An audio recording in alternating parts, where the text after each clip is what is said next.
Magandang araw po mga boxing fans natin dyan. Kumusta po? Boxing update po tayo. Cuadralas Janvel Casimero. Kahapon po mga idol ay naibalita natin itong dating promoter ni Cuadralas Janvel Casimero na si Masayuki Ito. Ang hapon mga idol na sinabi niya na malaking tsansa din ni Kamida na manalo dito kay Casimero. Mahina daw ito at walang stamina daw itong si Casimero.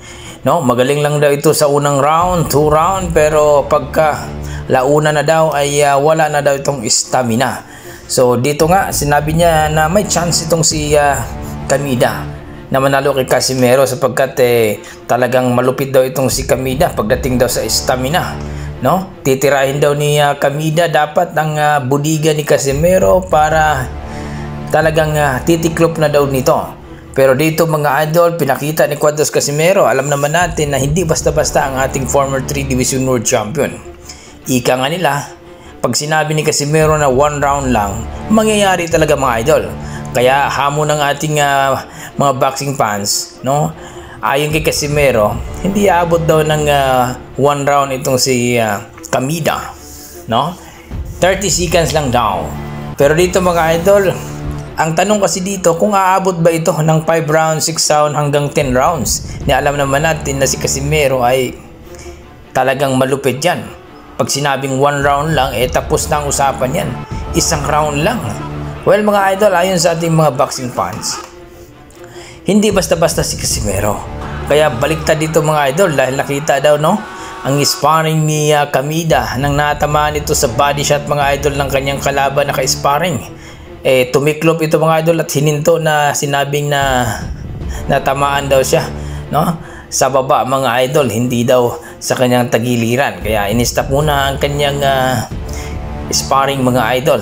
Paano na lang mga idol kung si Casimero makatama sa kanyang body shot? Na alam naman natin mga idol kapag itong si Casimero, inuuna muna niya ang body shot mga idol, no?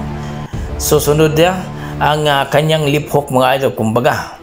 Talagang nakaka-sit up yan. Kaya ayon sa ating mga boxing fans, etong si Kamida daw, hindi naman basta-basta daw ito. Pero pagdating din ng Casimero daw dito, sisiw na lang daw ito ni Cuadralas Casimero mga idol. A lot of experience at talagang malakas, no? Hindi mo masasabing mabubuli mo ito dahil talagang malakas itong si Casimero mga idol. So kayo mga idol, ano masasabi nyo dito?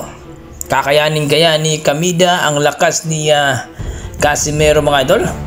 Nako, 25 days na nga lang mga idol, magaganap na ang laban ni Casimero dito kay Kinusuke Kamida mga idol. Sa kabilang banda mga idol, atat na po ang pambato ng Japan, ang tinaguriang monster kuno ng Japan, 2 times undisputed mga idol, Naoya Inoue na kalabanin nitong si David Picasso mga idol, no? Ito yung nanalo dito kay Kamida mga idol at prospect, no, ng Mexico na kung saan mga idol ayon sa ating mga boxing fans sisiw na naman yan, no? Nagmamadali si Naoya Inoue na kalabanin itong sisiw, no, na ito si Picasso mga idol.